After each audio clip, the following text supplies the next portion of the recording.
City Council to order at 5:10 p.m. Madam Clerk, roll call. Councilmember Carr. Here. Councilmember Panduro is running a few minutes late, correct? Okay. Councilmember Sandu is also running a few minutes late.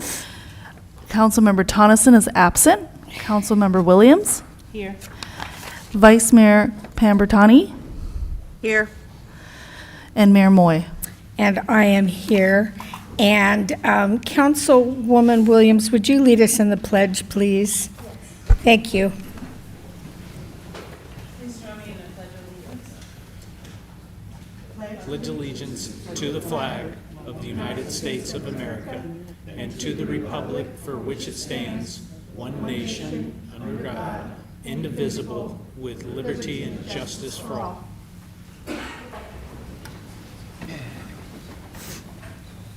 Thank you, Councilwoman. And now we're going to go to public comments.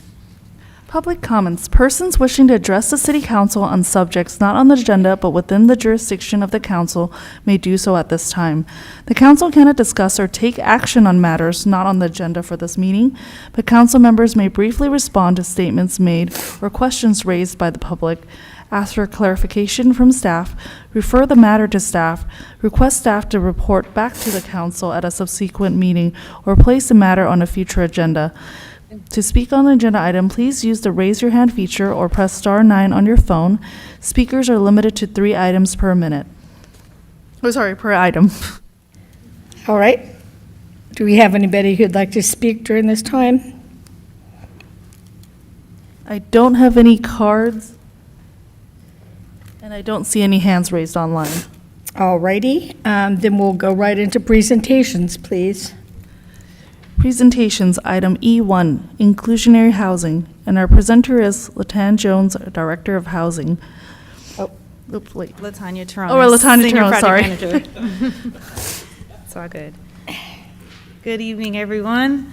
I am here today to discuss with you the inclusionary housing policy in our Nexus study.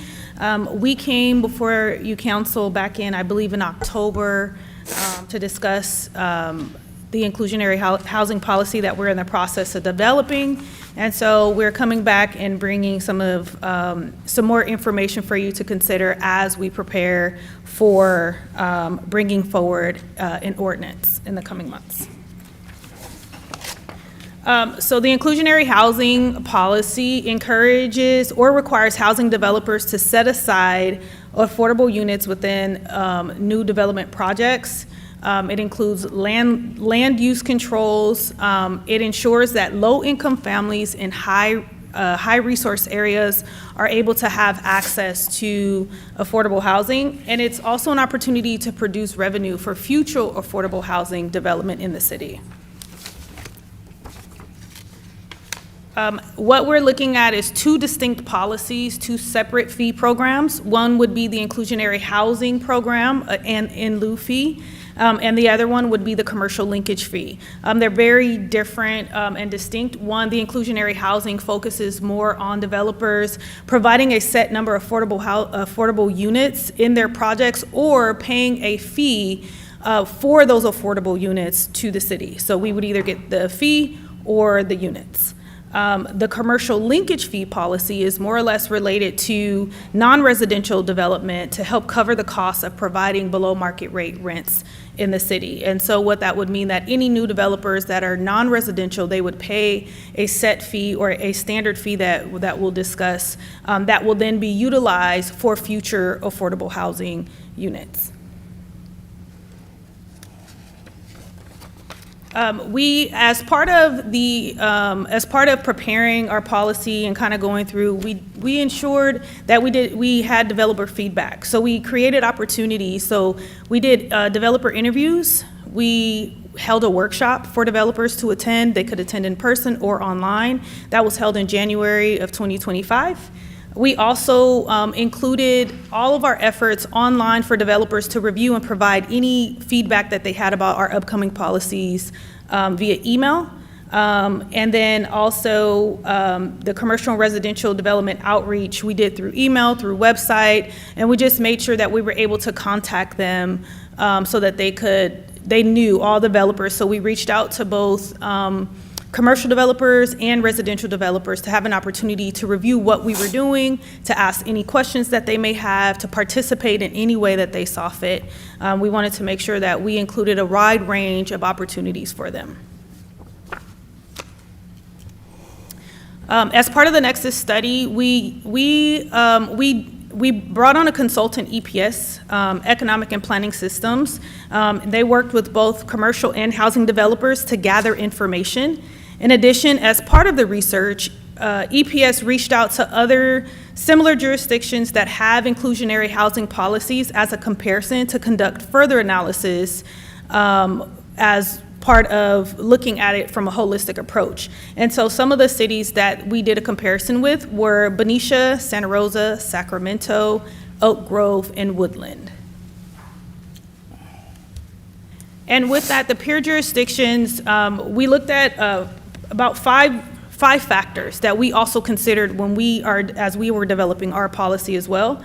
We looked at what policies they had in place for home ownership inclusionary, if they had any type of in lieu or impact fee, and then also we looked at what their policies are related to the multifamily inclusionary policy and in lieu fees, and then also the minimum unit applicability, which we'll kind of go a little bit more in detail over in the next coming slides. But this is just kind of a picture of what some of the other cities are doing. And this is more or less related to, because not all cities have an inclusionary housing policy. So we have to compare and work with other cities that actually have a policy in place that are also similar size and that have similar median income as our city does as well. All right, so back in October, we brought forward 6 policy decisions to you all that we asked you all to take a look and to consider. And so those 6 were, what was the number of units to trigger inclusionary housing policy?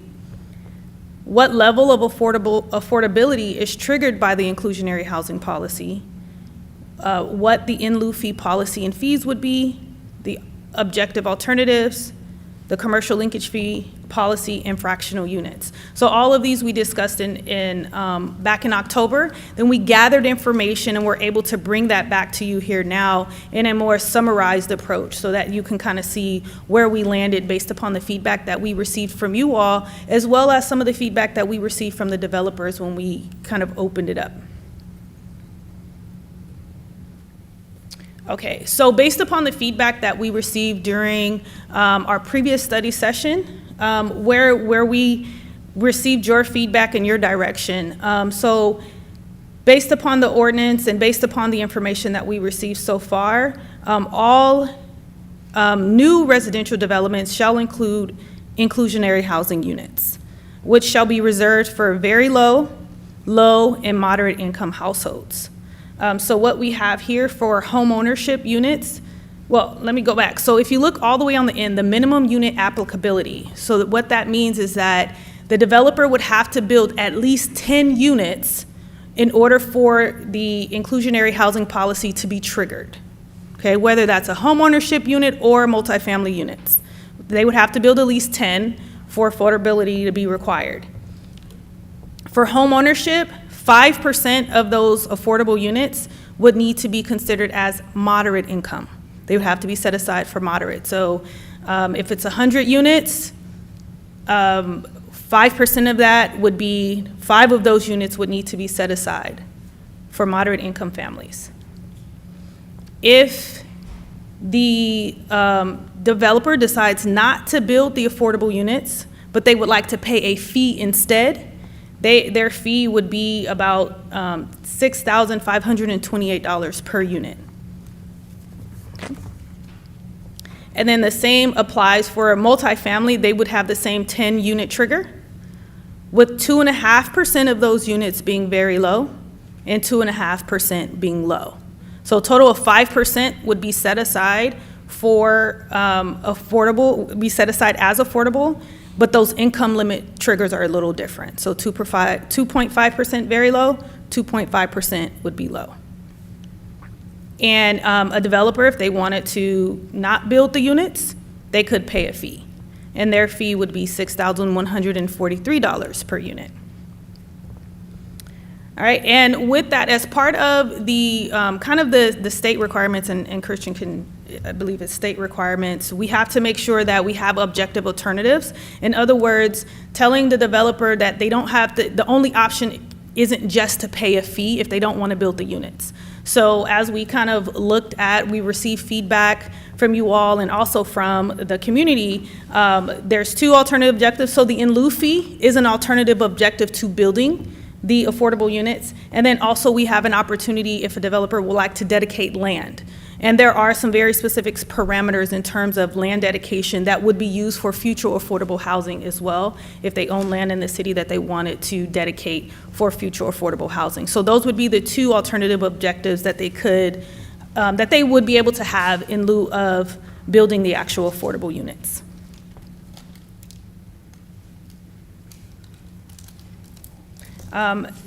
And so this slide is just kind of, we kind of went through this one last time, but this helped to kind of develop what the actual fees would be and how they were derived. It was based upon this particular gap analysis. So this is the single family gap analysis that was conducted. This analysis is based upon a 4-bedroom single family unit.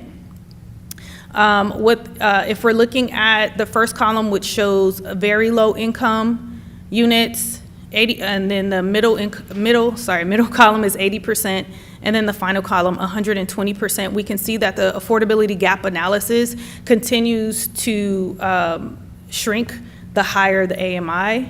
And so with this one, for affordable units, I believe we did, I'm sorry, for single family units, I believe the affordability is at 80%.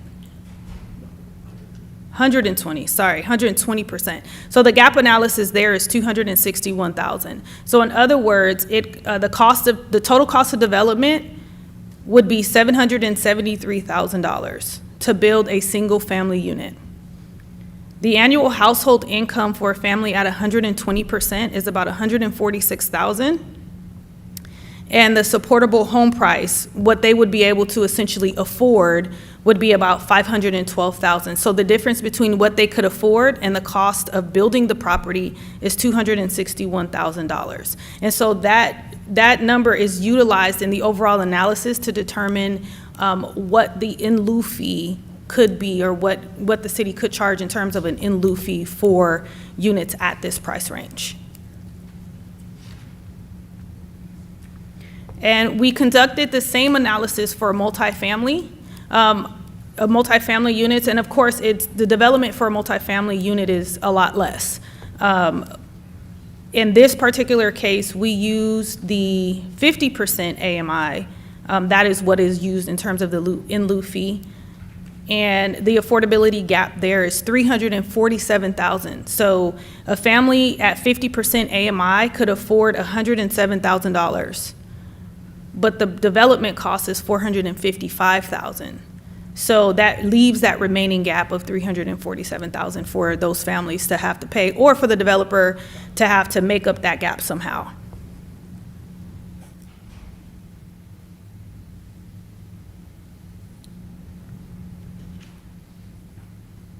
Okay, and then one of the things that we talked about last time was, or during the time when we came in October, was we discussed what the developer feasibility, does it make sense for the developer to bring this type of project forward, and what it would cost the developer to build the affordable units. And so I'm going to let Latan do these next two slides as it talks about the feasibility for the developers.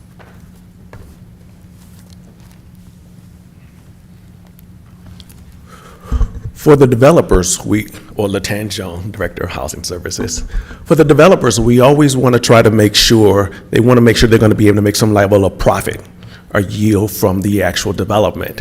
And so what we did is we utilized the maximum fee as still using the 5%.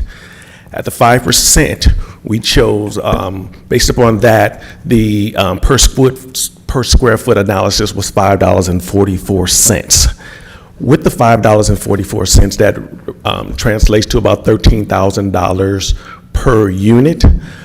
If the developer has a fee of about 2%, that developer would make a profit of about 13.7%. Now, what was chosen was to actually not use the maximum fee, but to reduce that maximum fee by half. So the fee that was actually chosen was the $2.72 per square foot. With that, the actual per unit fee would be $6,528, or $2.72 per square foot. With that, the developer would still be able to make about 14.8% profit with their doing the development, because our goal was to try to make sure that we developed a program, but we also wanted to be conscientious of not creating a disincentive for developers to actually come into Fairfield and develop. So the decision was for a fee that did not completely take away the developer's profit, because then of course that would ruin their incentive to develop. Let's see. Looking at multifamily looks at a capitalization rate in terms of what the actual yield will be for a multifamily development. We chose the rate of $5.17 in this particular scenario. With that, the developer would still make 5.79% for their capitalization rates, which would still be reasonable. If there was no fee, the actual yield for that developer would be 5.87%. So we would not have a large reduction in the yield that the actual developers would have. And I would like to say that in our comments that we received from the developer, we got a comment from a developer that indicated that our fee was really low. And so for us, that's good, because you have a lot of jurisdictions that are trying to get this program started, but they're starting out with fees that are at 15% and 10% and otherwise. And so that creates a disincentive for the developers, and they're not able to get their program started. With us, we are below all of the other cities within, especially our sample studies as well. So we made sure that we would not be creating that disincentive for the actual developers in our assessment.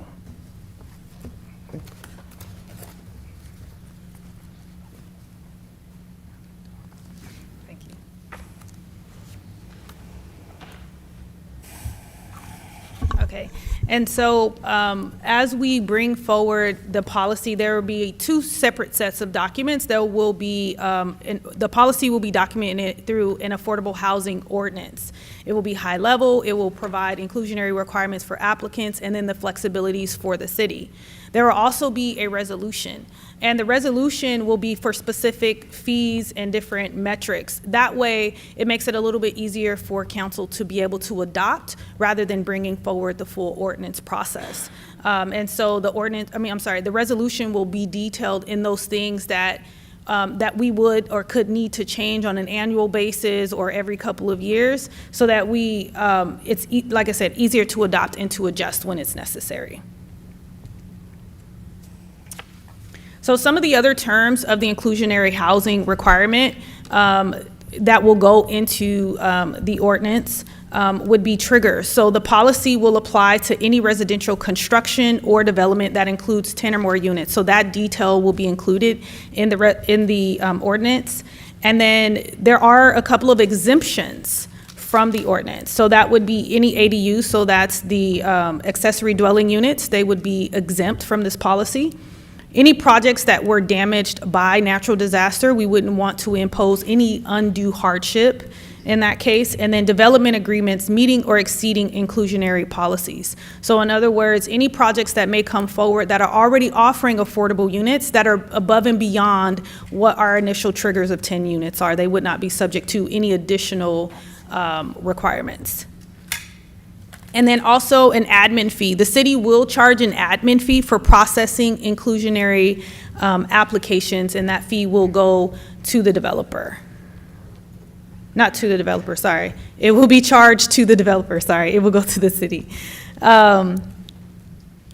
Included, any other terms that will be included is the affordable housing plan, which will be required with every project application. They will have to submit a plan for their affordable units, and then details for project compliance with the ordinance, whether it's via units, in lieu fees, or land dedication. All of that information will be included, will need to be included as part of their affordable housing plan. All projects will also be subject to a regulatory agreement and deed restriction. For any project that has affordable housing on it, we will include that deed restriction against it. The city may record as a deed restriction against the title, or the city may record a separate deed restriction on the project. And then all fees collected must be used for affordable housing.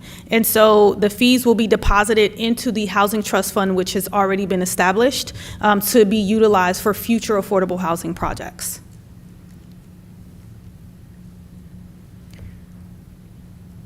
So the next part, so we talked about the inclusionary housing process and part of this, and now we have the commercial linkage fees. So the commercial linkage fees are more or less related to non-residential development that comes into the city. So commercial, retail, office, medical, industrial, lodging, things like that. The fees, if you can look on the far right column, the maximum fee per square foot you can see are kind of high. For commercial, it's 104. That is the maximum of what we could charge based upon the study that was conducted. However, as Latan stated, we want to be a city that still encourages development. And so rather than charge really, really high fees through your feedback and through feedback with the other developers and the community as well, we are recommending $1 per square foot for commercial, nothing for office or medical, $1 for industrial warehouse, industrial manufacturing, and lodging as well. And then on the next slide, you'll be able to see here what those revenues, potential revenues, could be based upon this new policy. So again, developers have an opportunity to build the affordable housing, or they have an opportunity to pay the fees in accordance with that. And so for single family units, the potential annual revenue is $2.1 million. And that would be based upon 6,326 units. For multifamily, the potential annual revenue could be $1.8 million based upon 6,011 units. And for the commercial linkage fee, the annual potential revenue is $276,000, and that's based upon about 5.97 million square feet of space. And then also included there, we have our 20-year revenue. So 41.3 million for single family units, 36.9 million for multifamily units, and 5.5 million. These are all potential fees based upon developers deciding to pay the in lieu fee rather than building the affordable units in the city. And then that is all I have, and I am open to take any questions that you all may have. Yes, Councilman Doug. Yeah, back on page 8, did you speak to developers when you were putting together these inclusionary policy prices? Did you get any pushback or anything, or? We didn't get any pushback. No pushback on these numbers? No, we didn't. We actually, I think I think the only feedback that we really got was that it was too low, that they really wanted us to go higher. Then why don't we?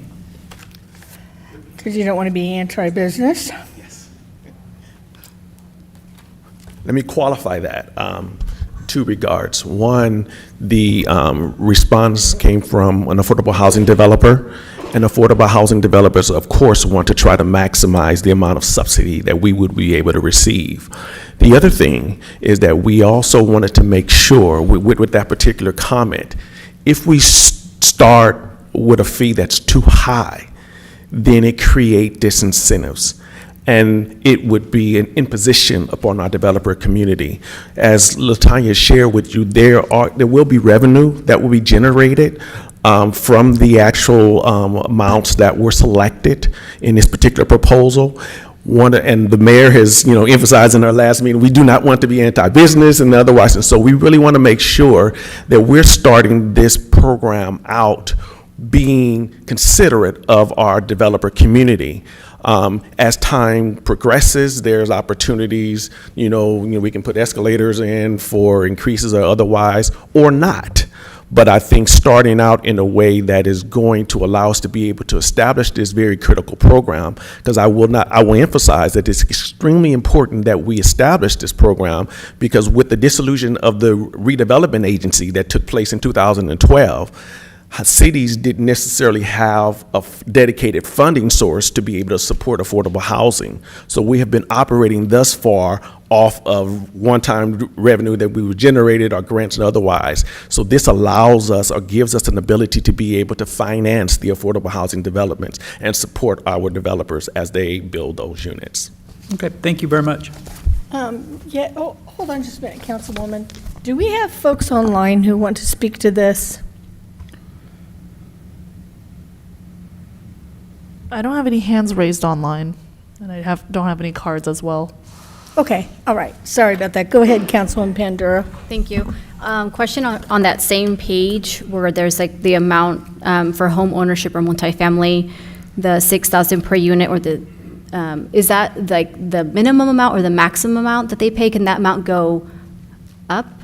Or is that like the floor, like where you're starting at with regards to per unit? Yeah, based upon, if you recall from our study session in October, this was the levels that the council members, you all chose, and this is what it actually translates to on a per unit basis. And so this would be our minimum level. This would be the amount of fee that we would charge if we establish this policy with this particular fee schedule that we're proposing here. Councilwoman Williams. Thank you, Mayor. I have a few questions. So you mentioned that you did get some developer feedback. Was it all positive? Can you give us a little bit more of a sense of that? In the workshop, most of the developers, they thought that, I will say that this all seemed pretty positive to us.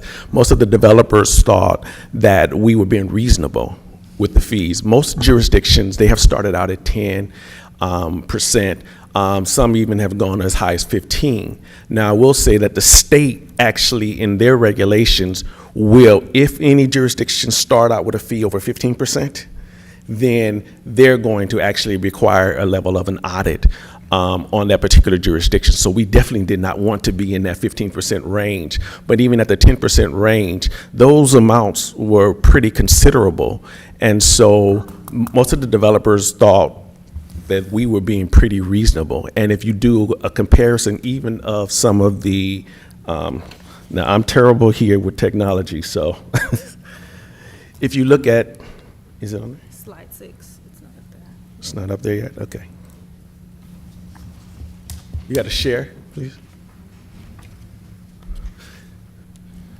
Well, if I'll just go ahead and talk. If you look at some of the other jurisdictions, they were at, for instance, City of Benicia was at 10% inclusionary requirement. City of Santa Rosa was at 10% inclusionary requirement. City of Woodland was at 10%. So most of those jurisdictions were choosing those 10% ranges. And one of the things that we want to do is, we want to make Fairfield very fertile for developers to want to come in and develop in our community. So their immediate feedback was that they appreciated us trying to have a more reasonable fee. And like I say, it's a good place to start and establish the program.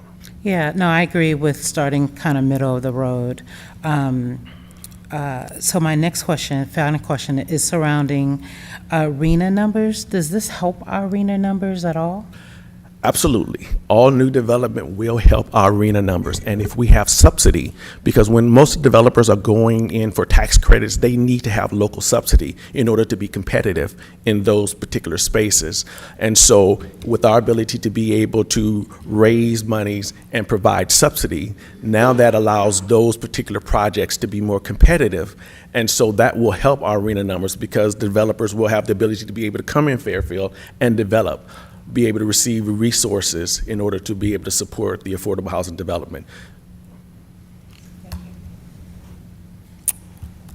Yes, Councilman Sandu. How often do developers actually pay the fee instead of just complying and building the affordable units? They would pay that fee at the, when they get ready to start any project, they're going to pay that fee. It's only one time. They don't have to continue to pay it. It's just when they're actually initiating the development. No, I get that part, but what percent of the time, like out of all the developments that would happen in a city, do they actually pay the fee instead of just complying on new projects? Or do is it a majority of the time? Or? Yeah, I mean, I think because our fee is rather low, if we looked at a per unit cost, $455,000 for a rental unit, rather than developing that unit at, an affordable level or otherwise, they could just pay a fee, and our fee is, if it's $6,500, then there's an incentive for that developer to pay that fee. Now, we're okay if they choose to build those units within those developments that they're recommending. That's perfectly fine, because one of the other goals of the program is to diversify the affordable housing in different areas. So that's fine if they choose to build the units. But because our fee is rather low, they'll probably be more incentivized to pay the fee. Got it, thanks. I know that I or somebody else asked this before. Are there any other cities besides Benicia in Solano County who have this? No. I believe Vacaville tried, but it didn't work out for Vacaville. And so we. You mean that the council turned it down, or? I believe the developer community came out They against have that the particular same project. developers as us. Well, their fee proposals were a lot higher than what we are proposing. Yeah. Well, I will say that I spoke to two of our big builders, and they were not happy about this. Maybe they feel more free to tell me than they would to tell you. But they said, if we have to, we have to. But do we want that? No. The bottom line is they make the new homeowner pay for it. They don't do it. They're not going to pay it themselves unless they're paying the in lieu fee. But if they put it into the houses, so you have middle class people, which is a shrinking number, having to bear the weight. I see it as taking money from really middle class people, because we don't have a lot of very expensive homes. They're all expensive now, but what I mean is executive homes. You don't do that as much. We'll have more along the lines of folks who are working, firefighters. We want them to be able to live here and afford those things. And what I'm afraid of, and I'm just going to be frank here, is that since we're the only, I'm going to call us the only real city. I'll tell the Benicia mayor that I said that tonight. But, because Benicia is very small, and I love Benicia, but that the cities that we compete with, or the city, is Vacaville. We're going to be competing with them for commercial and also for housing. And if we increase the costs here, I see it as a problem. That's just what I have to say. My response to that, I Yeah. definitely appreciate that position. Yeah. A couple of things I want to bring to your attention. One, all of the actual housing units, in terms of the amounts that they would charge for either sale or for rental, is controlled by market rate amounts. Yes. And so, for instance, they have to do appraisals, and they have to look at the market trends in order to be able to determine what the unit will either rent for or sell for. So there are limits. They can't Yeah. just have some price that's astronomical out there and charge that if that's not something that the market is actually going to bear. Right. Because all of the units have those levels of constraint. And then I think the second point is that because we are establishing these fees and we're trying to be reasonable, Right. then we're not necessarily passing on an exorbitant amount of cost for an actual developer. So that does not necessarily translate into a large astronomical increase for an actual beneficiary of either a rental unit or a single family unit. Right. So but because we are being reasonable here, then the impact of that will not be as dramatic. Right. I hear you. I will say, though, that Solano County is the most affordable county in the Bay Area. So the market will support. These guys are selling $1 million homes out in Cordelia like this. And so what I'm saying is, what we're doing is causing it so people who work here and want to buy here, it becomes more difficult when you add these on. And the market will sustain it because, like I said, people can sell down in the other part of the Bay Area, they come here, and then they commute, which is why we have commute issues. I appreciate what we're trying to do here. I understand fully about how we lost when we redevelopment. I did go and testify to try to stop that. I was on this council at the time. But I just am I'm very leery about this. And I know that you know that because I said that before, but I wanted it to be on the record that I am. Thank you. Thank you. Yes, Councilman Panduro. I had a question around the actual housing trust fund. So do we ourselves set the policy for that? Yes. And then is there any and so can we can start using it as soon as we get money in it? Yes. And then is there any deadline? Like if we, or it's just we use it for however and whenever? Yes, we choose. and, Okay. and the beauty about the housing trust fund, that's already been established here. But the beauty about the housing trust fund is because when we're using funds in that housing trust fund, then we could go to the state, and for monies that we've utilized, we can actually get more monies from them because we've been utilizing funds. So not only do we have a repository for using, our supporting affordable housing, but we can actually get more monies from the state because we have utilized monies, get those monies back, and then we are able to utilize those resources to support more affordable. So we're almost getting double because we have that housing trust fund in place. How much is in that trust fund now? Right now, we're just about, I think it's about 2 million or so, because we had $1 million that we had put in from our local jurisdiction, and then we had got just a little bit over $1 million from the state when we established it. Okay, very good. So what is it that you need as far as direction tonight? Tonight, what I wanted to do is just bring this to you so that if there are any parameters of this approach that you would like to change or otherwise, then we would like to be able to get that. If not, then we would then bring this back next month and for consideration for approval. All right, I'm going to ask Madam Vice Mayor if you have any comments about this. Thank you, Madam Mayor. No, I don't. I think it's a very good presentation, and I think it aligns with our objectives and goals with our general plan update that we recently adopted. So I think it's good to go. Great job. Very good. Any changes that you all would like to see? Are you good with it the way it is? No, I think that from our last session, when we talked about it, you hit everything that we asked for, so thank you. Thank you. Anybody else? Are we good to go? Good to go. Okay. Thank you very much. Thank you.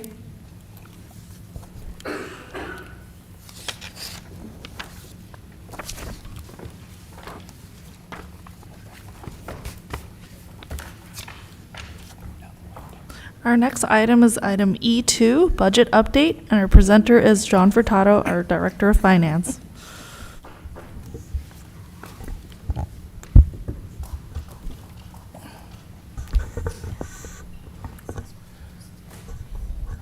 Good evening, Mayor, Vice Mayor, and members of the council, city staff. John Furtado, your Director of Finance, with your third favorite subject. So we've been through this presentation, so I won't take too long, but I'll run you through the timeline, the proposed changes that we made, the additional requests that came from departments, and then the general fund outlook and a little bit of the other funds. So in terms of the timeline, more than 2 years ago, we identified that we had a structural deficit issue. We identified a 20 million deficit at the time. Then we engaged council several times after that. In May of 23, in June, in August, we had, after we adopted the budget, the city manager had all hands meetings with staff, ideas office. A lot of good things came out of there in terms of cost savings and other stuff that we incorporated into the mid-cycle budget. Earlier last year in March, April, we had a study session for the mid-cycle. At that point, the city manager directed us to do a 5% reduction. We brought that forward to this council. You accepted 3.77% of that 5%, roughly around 5 million or so. We identified some revenue measures. That was TOT, business license. We went ahead and had those on the ballots. They passed in November. In June of that same year, we adopted the mid-cycle. So in the current cycle, in January, at the council retreat, we presented to you options. Council asked us to show what austerity looks like. In March, we presented you with those austerity options. There were some that you liked, some that you did not. So in April, we brought you a reduced austerity and more needs from departments. And here we are today with a revised presentation from April, and we intend to get direction today, and then in June, we intend to adopt the budget. Now, to make things more clear, what I'm going to do is, throughout this presentation, I will have decision points. So I will pause at certain locations, and then we would take a collective decision before we move to the next slide. So this is just a highlight of the slides that we showed during austerity. The ones in green are kind of what we accepted to do. The impact of, I just want to go first one level higher, because everything that we see here is baked into the initial budget that you will see. So the impact of reductions that we accepted, there were one-time impacts and ongoing impacts. The one-time impacts, as you see, they're mostly coming from IT, was the 812 and the 448. And then we had one-time departmental requests that I will get into in detail later, but this is just a summary slide. And then on the ongoing side, we had around $500,000 in reductions, but $1.5 million in each of the years in ongoing expenses requested by departments. So on the summary level, I want to bring it to where we are before we get into the details. We've baked all those numbers that you see into the current budget. As you see, in the year we are in, that is 2025, we expect to have a 10 million or so deficit. This year that we are proposing is around 11 million, and the next year is 11 million too. And then big picture-wise, our structural deficit is in the 10 million range. So the decision point one that we will have today is on the proposed reductions. So this is dealing with that first slide when we showed the austerity, what came out of that and what we accepted. At the last meeting, the winter shelter funds were council decided to use IGS funds for those. We kind of voted to use IGS in '26, but I think if we're doing a 2-year budget, I'm assuming that you meant for both the years. So that's what we will consider in the final budget, but I just wanted to make clear that I'm giving you that direction, receiving that direction from you.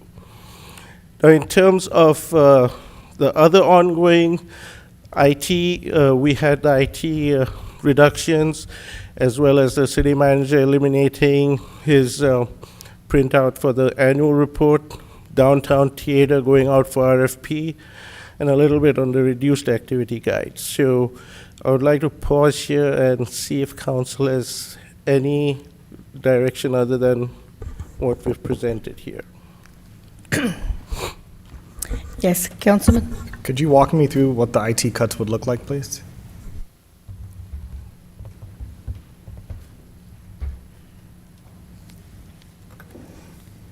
Most of these, good evening, Savita Chaudhary, Assistant City Manager. Most of the IT cuts were related to either contract consolidation, professional services cut, and one of the major cuts was for our CCTV camera replacement. So instead of replacing them every 6 years, we extended the timeline to 10 years because most of our cameras do well. The only challenge with extending the timeline is their lenses may go bad, but we have a plan for that. So those were some of our major cuts throughout all different 5 funds. Thank you. Any other comments or questions on those cuts that are in front of us?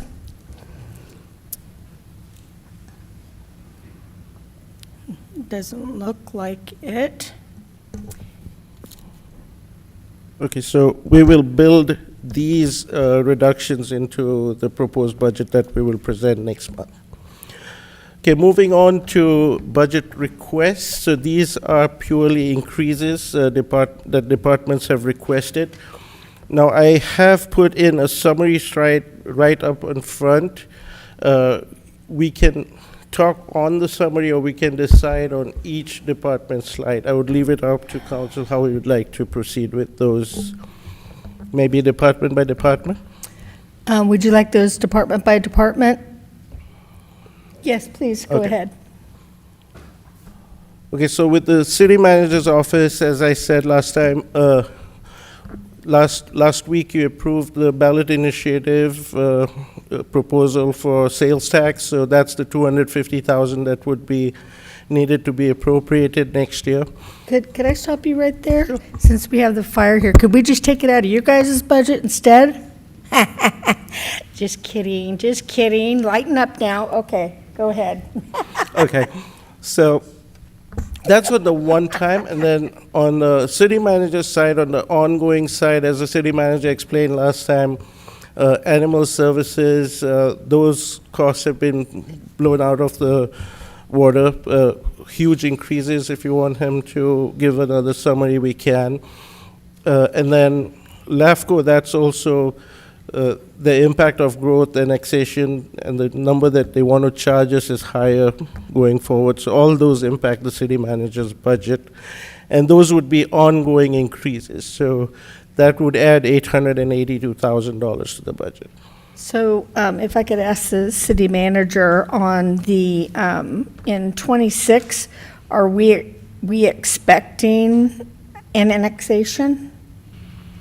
Well, there is a study for the Hale Ranch Right. area, but it's LAFCO's overall budget costs Right. for the full program across the county. So in our general plan, we have 2 areas of, potential for annexation, technically 3, I guess. Right. But this is really across the county. There's a lot more annexations going on. There's more growth going on. And so LAFCO's overall budget has gone up due to their need for additional staffing.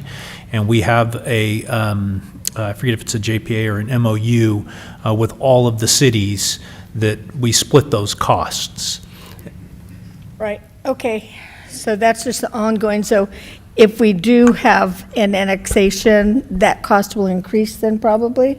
Yeah, and so there's different ways we can go about that. One of the conversations we've had with the One proponent of development in the Hale Ranch area was, whether or not if they wanted to accelerate the timeline that we would have normally had in order to do the study of that area, do the sphere of influence, do the municipal service review, all of that stuff, then we may be in a negotiation with them for them to fund some of the additional costs to accelerate that. Because otherwise, LAFCO was planning in, I think it's 27 or 28, being the year in which they would naturally come back around to looking at our sphere of influence. So if you want to move that up in the timeline, then there is additional costs that would be needed in order to do the studies for LAFCO. Yeah, they should have to pay for it, the developers. Councilman Doug? I'm sorry, he answered my question. Oh, okay. Councilman Sandu? Can you walk me through the 800,000 figure, and are we required by the state to do that, or is that just a thing we do because we're, I don't know, being nice to animals? There is no law that requires us to provide these services. There's been a substantial increase in the cost of the animal control. So animal control is the actual officers that are out that might respond to, say, an aggressive animal or clean up a unfortunate accident, say on a roadway. So that we've had a more than doubling of that cost. As well as an increase in the cost of the animal shelter. A big part of that, the way the animal shelter contract works with all of the participating jurisdictions, is it's basically a cost per animal volunteer, submitted to the shelter based on the location. So one of the conversations that we're having in trying to control both of these costs sort of concurrently is we are awaiting a cost proposal from the Sheriff's Department. So right now, animal control happens. There's a JPA, Solano Animal Control Authority, SACA, and SACA then contracts with a nonprofit organization, Humane Animal Services, that provides that animal control service. And then, so we've requested from the Sheriff's Department a proposal for the cost of providing that same service to see if there's any economies of scale, since the Sheriff's Department already also provides that service for a couple of cities that do not belong to SACA. As a part of that conversation, I have sort of broached as well, looking at the methodology for which jurisdictions pay at the animal shelter, because right now the animal shelter is located in Fairfield. Well, when you look at our population as a percentage of the total population of all of the participating jurisdictions, we're paying a disproportionately high amount on that. So that's something that we're actively working to see, okay, this needs to be balanced, but the animal control piece of it is kind of the first step of understanding whether or not that's going to move to the Sheriff's Department as well. Can you break down the cost between control and shelter? Oh. From last time? Yeah. Could you maybe what's share the, that? I don't what's have the it off shelter top of my cost? head. So from the last meeting's packet, even though I edited it up and it didn't add up quite to this, but animal control came up to $357,103, and then animal sheltering was about $519,000. This is just my personal opinion. I understand the need for animal control. I get that. Animal shelter, in my list of priorities, I would be comfortable just cutting that completely and spending that money somewhere else. Just from a priority standpoint, for me, that wouldn't rank. I would not be comfortable spending that much from the city's budget. I get the control part, but it's not nice to say, but I would like to, if I can save that money, I'm down to save it. All of give them your phone number Yeah. so they can call you. Yeah, current On the website. Yeah, currently we do have a contractual obligation. Sure. In participating with that runs through. I think it's another year, and that's where we're trying to open that conversation. If the council wanted to provide me direction to go and try to get out of the animal sheltering business altogether, we would have to study what those impacts are, because that could result in more animals on the streets. Sure. And then we'll deal with it in some other fashion, I suppose. But if I'm trying to find money from where to save, and I'm trying to prioritize spending in a way that is good for the citizens of Fairfield, this is one area where I think there's a significant amount we can save. Mayor? Yes. Question for our city manager. The 857,437, now I know you were talking about proportional, we spend a little bit more than the other cities. And what is the county's contribution to that, due to the fact they have more area and more animals? Is that included, or is that added? You'll have to give me a minute. I'll have to pull that up, just. Because if you think about it. We're the highest portion. We're the highest percentage of the entire animal shelter costs, because of, I would assume, population and the number of animals that are going to the shelter with a destination origin of Fairfield, because that then is what dictates that. So even, you look at the county unincorporated area, population's 18,000. Even just on a population-to-population basis, we would still be a much higher percentage, because it's unlikely you're going to have as many animals coming from county unincorporated as you would from the city. But I can look up that breakdown. Yeah, I'm not with Councilman Sandu on cutting it completely, but I think that, just a quick story, I mean, I was going to work one day and saw an injured little dog in front of Allenwood Park, and I grabbed him. I said, I got to get him to, I went to every single control place and couldn't even get any help with this poor little thing. Ended up having a vet help me. I stopped at 2 different vets. So I'm not real happy, and I get a lot of my constituents have even also called and said, we have a hurt dog and they can't do anything with it. And I'm thinking, I wouldn't even mind paying this money if the services were there, but and a lot of them, I talk to the people that have worked there, they're volunteers. So I think that taking a better look at this much money and what the services we're getting actually for it, and maybe even how to go about it to get our animals, like in my situation, I found the hurt animal, I couldn't get any help with it. At 857,000, I better have a bed and a nurse and everything else for the little critter. You see what I'm saying?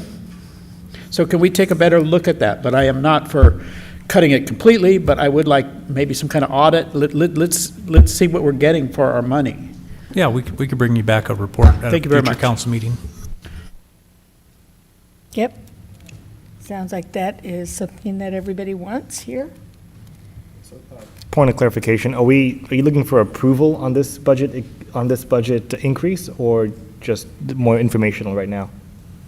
Well, the whole purpose of this is we're looking for direction from council so that we can John's team can start to put together the actual budget document that has to be adopted by June 30th at the latest by law.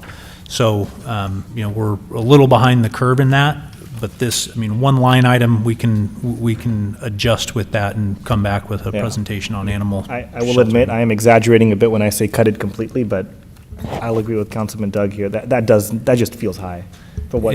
For what it is. Like I said, I'm in complete agreement. I think that we right now are paying a disproportionate percentage of the total cost of animal sheltering in Solano County.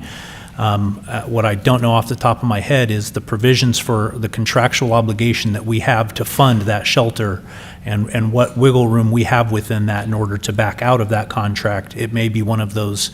Often for some of these types of things, it's, you have to provide 1 year's notice, but I'll bring that item back for you. Thank you. Madam Vice Mayor, did you have anything to say about this? I agree with Councilmember Carr. Very Like to good. see some more information on this.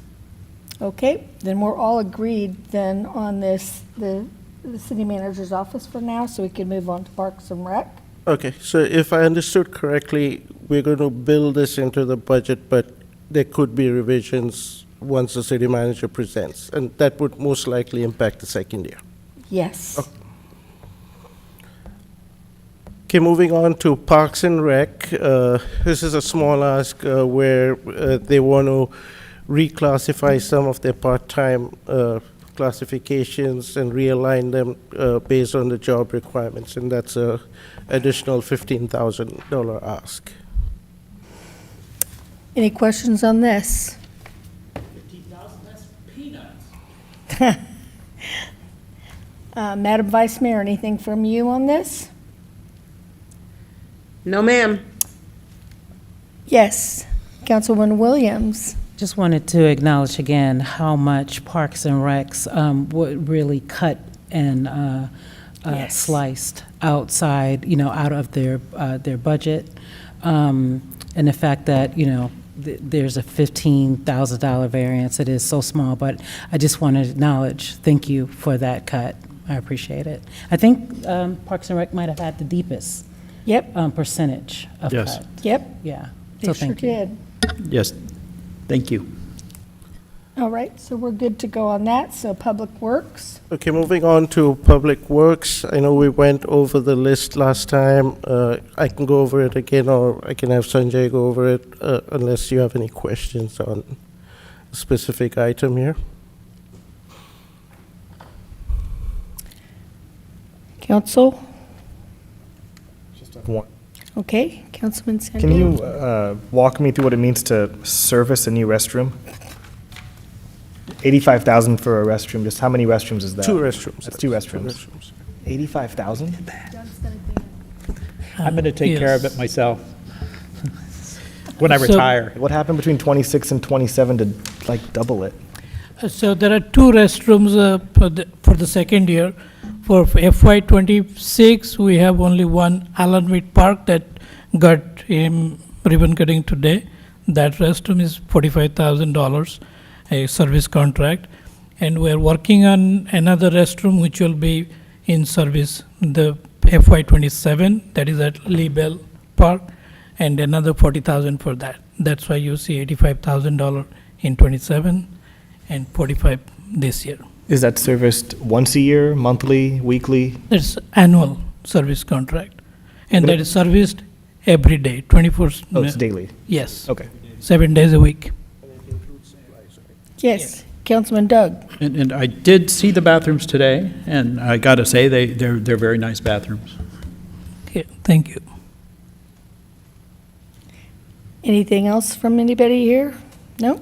And how about you, Madam Vice Mayor? Nothing for me on this. Thank you. Okay, we'll move on to police, please. Okay, on to the police department. The one time that you see there, that's more for equipment. We talked about it. That once equipment expires, it's hard to use for safety purposes. Then on the ongoing side, they have around 29 vehicles that would need to be replaced in 2027. That's a huge ask to replace that many number of vehicles. So Fleet has asked if they could advance some of those to 26. So that's the additional cost of advancing them early from the VRF. Also, they've currently totaled around 3 of their vehicles, and the replacements have to be brought forward. That is a cost because you would expect to replace it in the future, but now you're replacing it sooner, so there's additional cost there. And then we talked a little bit about the FSSD contract for the SRO and Public Safety Academy last time, so I won't rehash that. Yes, Councilman Panduro. No, I was just comparing it to the last times, this section. And there's 5,000 missing for the restructuring. Yes, I'm so- sorry, did I miss something? As with every iteration, we revise as we speak to the department. So the police chief doesn't see the need to ask for that money anymore. There'll be small additions and deletions. It won't be an exact replica of your last presentation. Yeah, as we get better data, we keep refreshing. Good it. work. All right. Madam Vice Mayor, anything with the police budget?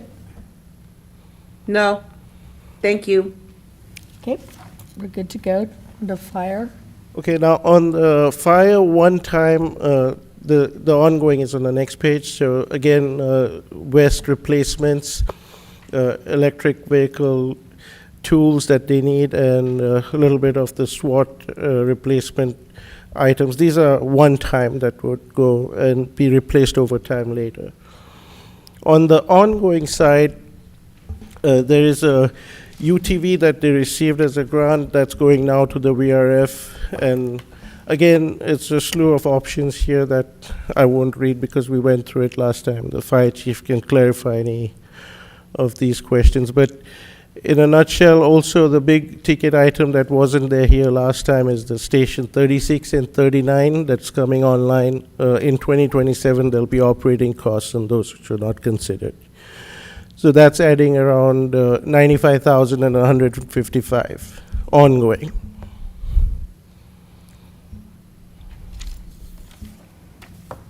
Any questions on this, council? None. Madam Vice Mayor? No questions. Thank you, Thank you. ma'am. Okay, so we are done with decision point 2, which was all the additions. Now, looking at non-general fund, this is going to be our third decision point. On the CIP, we intend to add 2 associate civil engineers for limited term. These are to argument with the staffing on the vertical construction. So we went out to bid, we got 2 new fire stations, several other projects that are coming online. The contracting for those, just the contract management bids came at $4 million. So when we did the numbers and analysis, it was cheaper to hire 2 people for 2 years and look at what happens from there. Again, on the water distribution side, they've had absences, so they have a requirement for water distribution operator 3. And then on the IT side, this is not new, but it's an IT analyst senior that is being converted from limited term to full term. And this is after they've given up their savings and stuff, so they've given up more savings and absorbed this in their budget. So these are non-general fund requests for around 800,000 that we are going to build into the budget. Any questions on? Doesn't look like. Madam Vice Mayor? No questions. Alrighty. So we'll move to decision point 4. Now, this decision point is for the year we currently are in. We are looking at adjustments to the 2025 budget. And why do we need that? Again, animal control and animal sheltering, both those costs have already gone up. So you just saw it in going up in 26 budget. But in the current year, we already have to pay a lot more. So that's the increase that you're seeing there for the animal control side of 357, and then the sheltering that's going up by 519,000. And then the other item here that was not planned is fire overtime is running above the budget.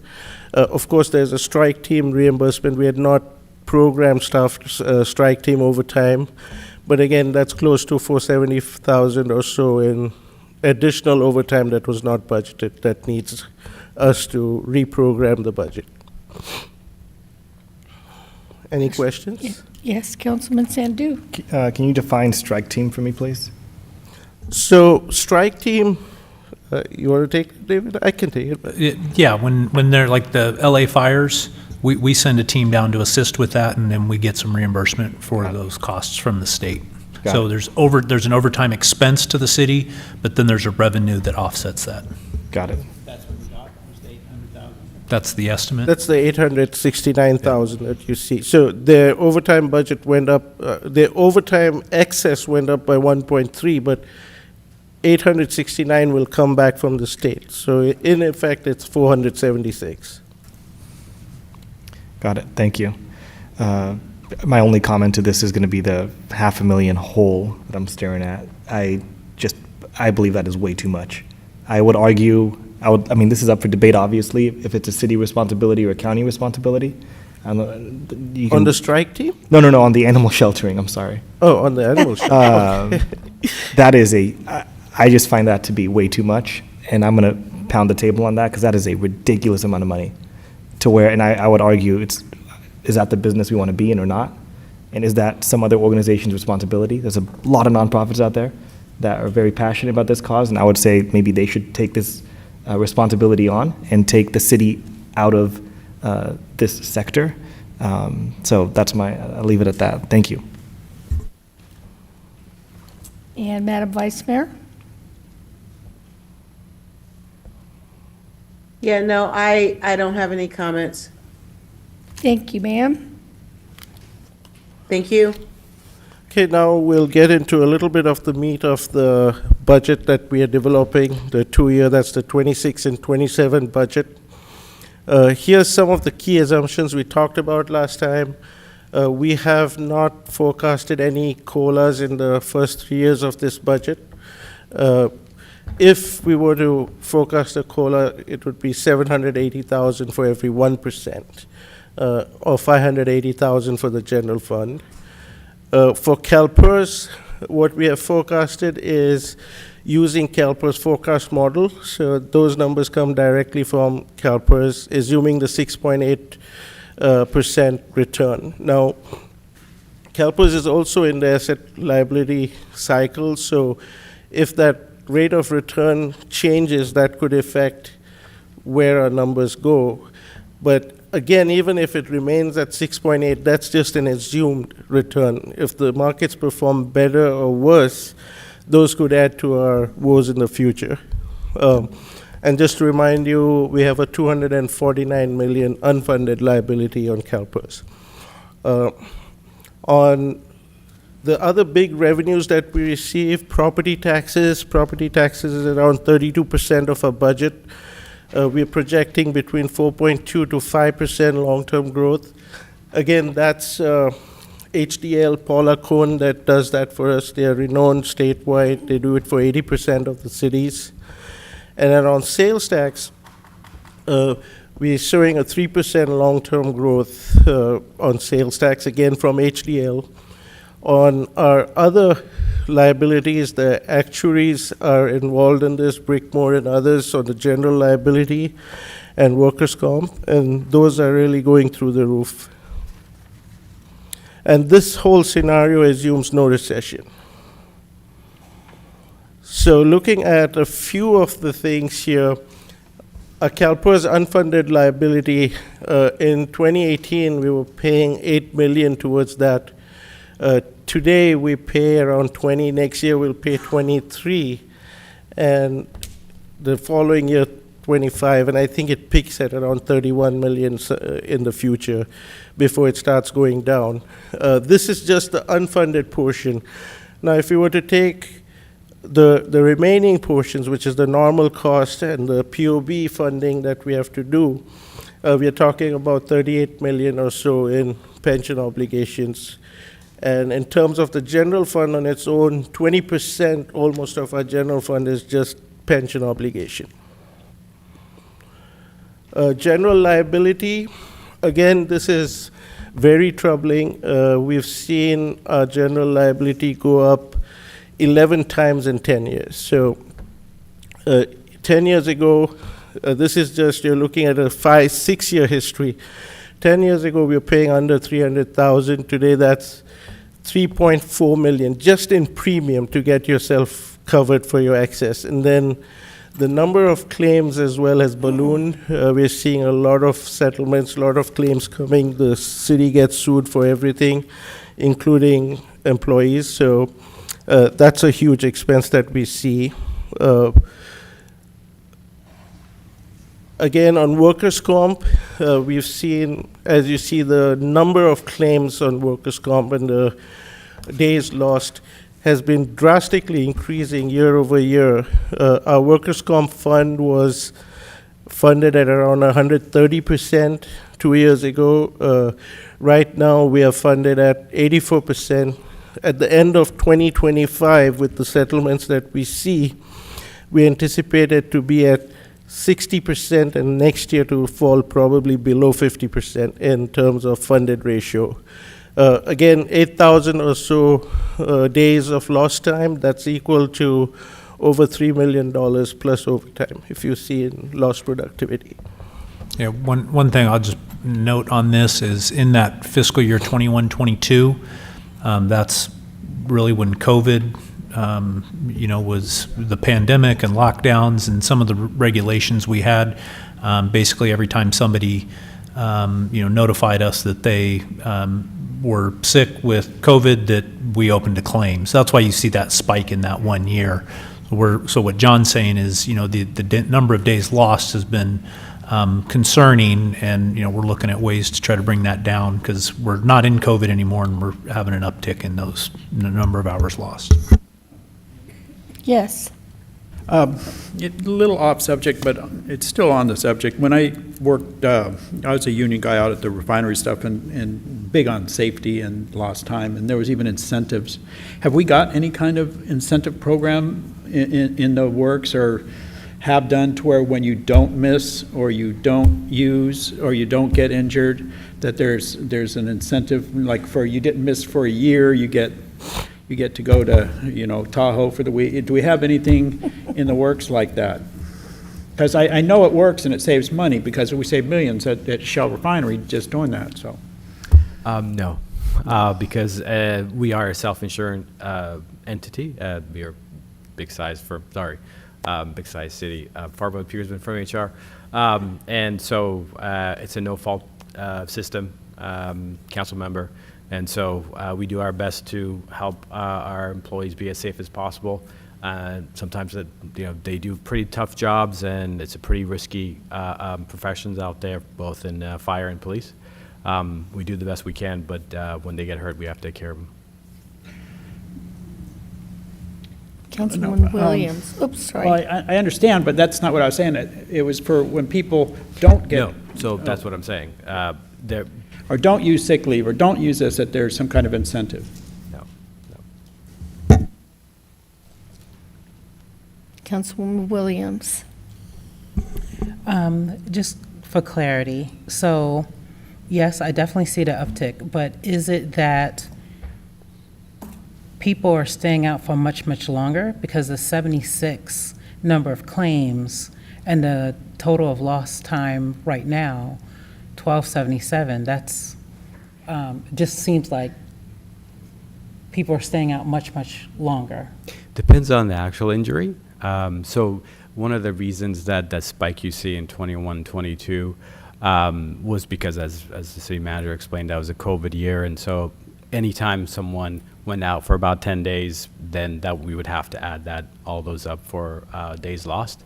The most current data that we have, the 1,200 hours, some injuries are pretty drastic. Cancer injuries, for example.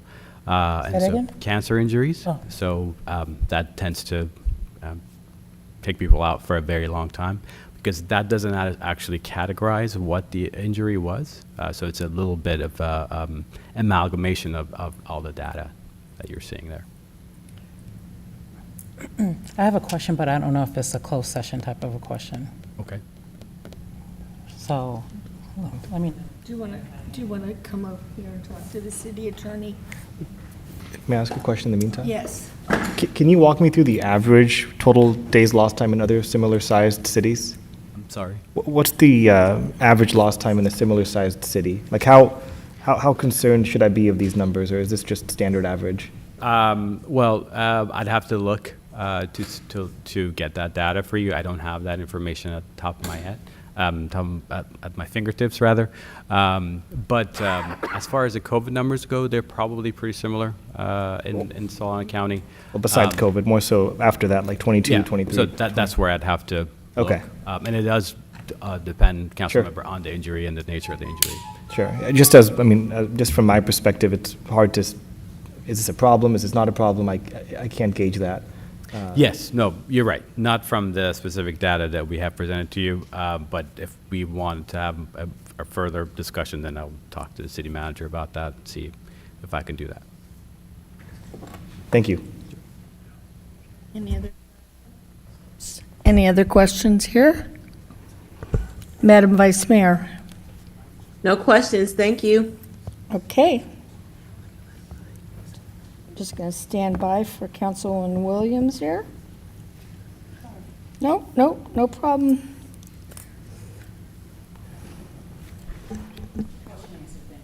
Very good. Okay, we're good to go then.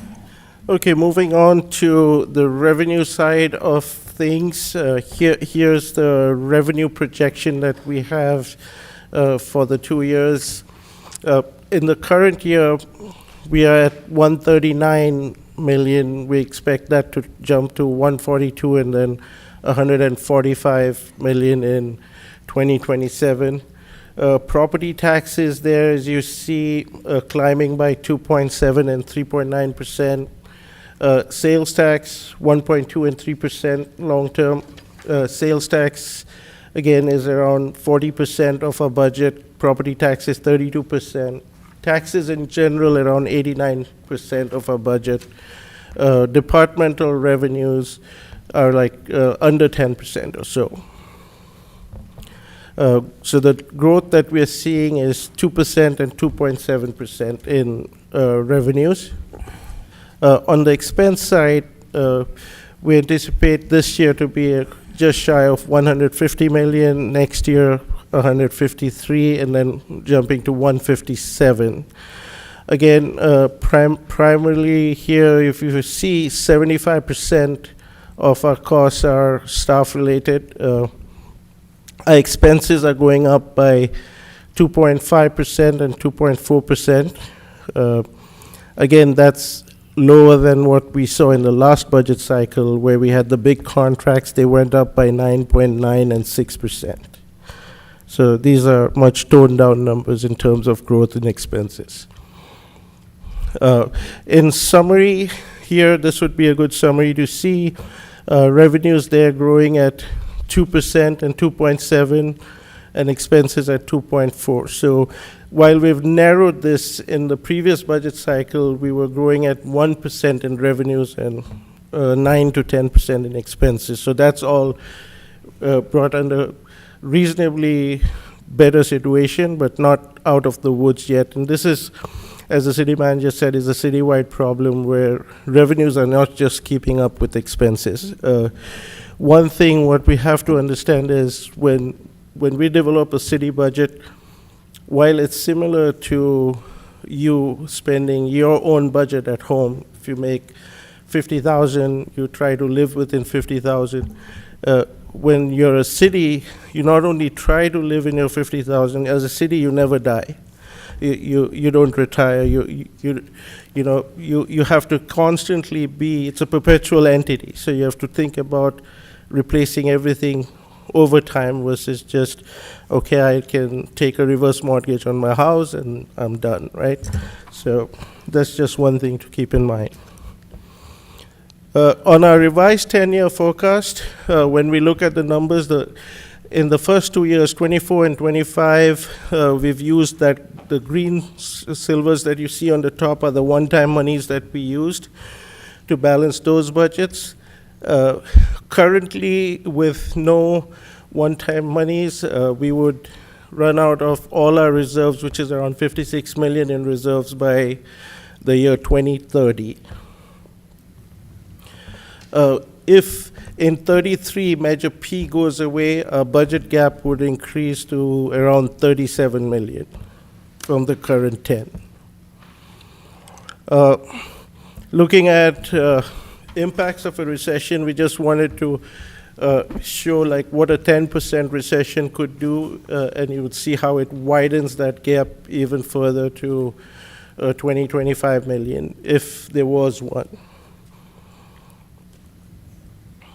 And then moving on to one-time available funding, as I just showed you, we have a 11 million shortfall in the first year and second year. Not dissimilar to the last time, we're showing like some of the one-time monies that we have on hand. We used around 7 million of that last year. We're using 10 million in the current year that we are in. And we still have 10.75 that's available. So again, here, if you see, these are some of the monies that are lying in internal service funds. So our long-term disability fund, we don't need that much money to be saved there, so we're using it. Same thing with the pension obligation bonds. It was slightly overfunded, so we are recorrecting those. On the RDA, we had loan repayments received from the RDA. We're using some of those to balance the budget. And then some of the uncommitted ARPA funds that are lying in the IGS fund are being used as well. Any questions on this slide? Is it okay to program these into the budget? No questions?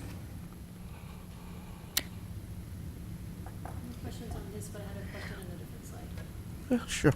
Oh, before or after? Oh, we can take your question then. On page 23.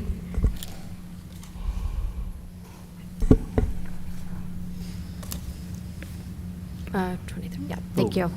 So under cannabis tax, I know that we had a meeting last week where we were promised $750,000 in the first year of that shop opening. Is that not going to be here, I guess, until the store opens? And then the budget will then be amended to reflect that? Correct. My preference would be to do that versus being over-optimistic about anything. Like if there's an agreement in hand, yes, I would capture that. But I'm fine with taking direction from the city manager if he wants to program that. I can say that the city attorney has heard from the party both that night and then the next day. They're ready to sign, saying that they are 100%, going to give us the $750,000. So anyway, that's up to the city manager. Yeah, I've not yet talked to the city attorney. I'll talk to him later this week, see where we're at in that status. And then what I would recommend is if council wants to see that programmed in, then we could program that in.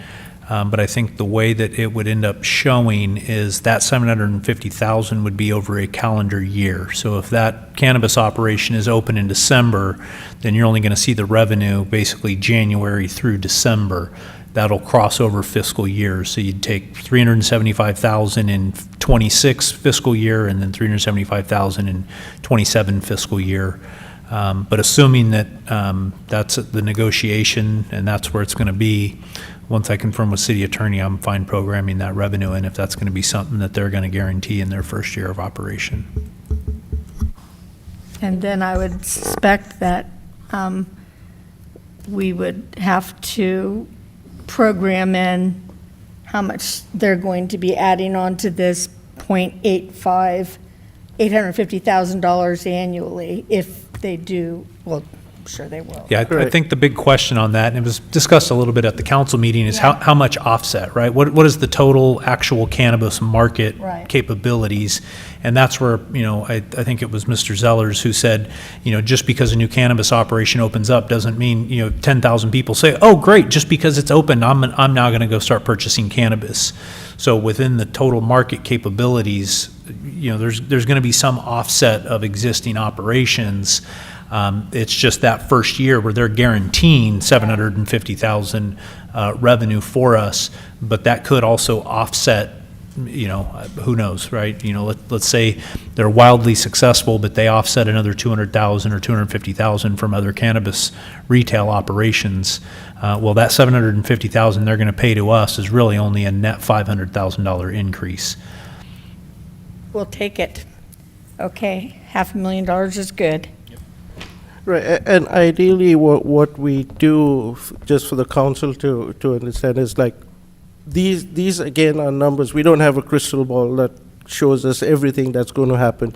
We take a best estimate of what we think things will be like, and we always come back to you with the mid-cycle. We'll start talking again in December on mid-cycles. At the next retreat, we'll be talking mid-cycle.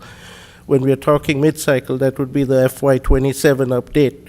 We also do an update to the 26. So like today, we did a little bit of 25 cleanup with you. We showed you what we need.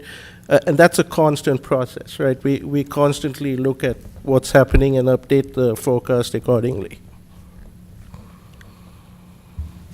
Any other questions on this one, council? Madam Vice Mayor?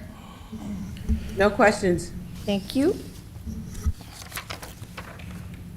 Okay, so we were here on the use of one-time monies, and Did we get direction that it was okay? Yeah, so to I think the question is here is council good programming the, 8.3 million of intergovernmental service fund, as well as the other 2 out of pension obligation and long-term disability in order to cover the estimated $10.75 million deficit for next year. Yes?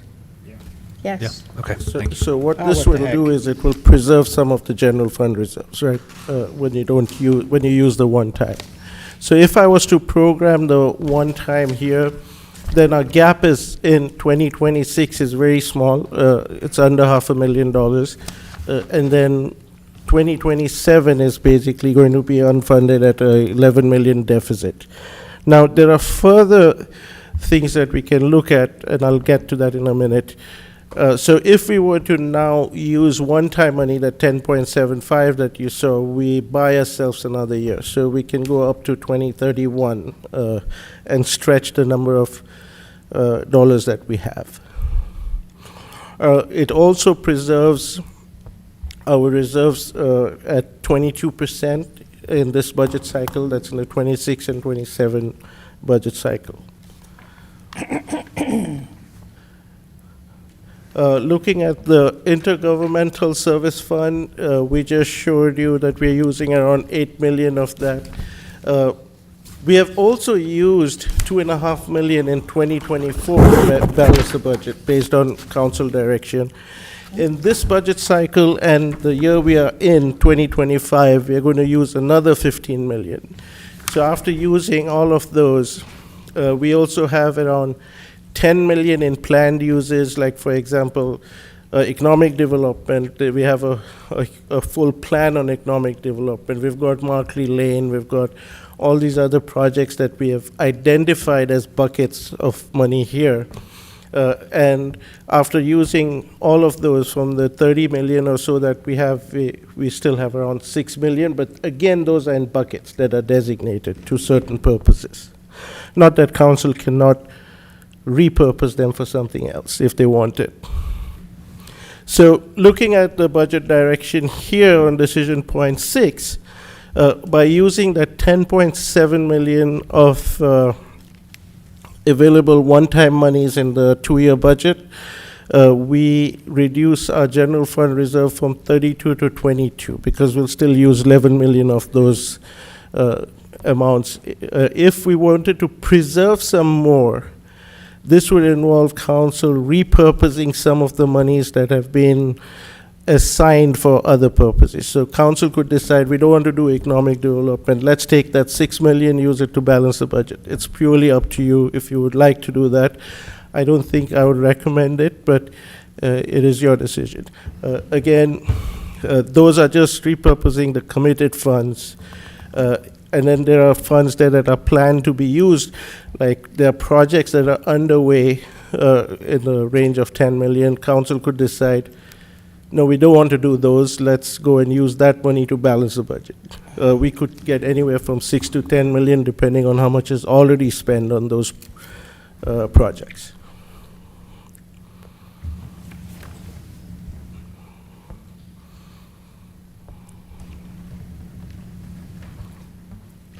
Any questions on that? I have one. Oh, Councilwoman Williams, please. Sorry, processing very slow. Yeah, that's all right. The next, that last slide, John?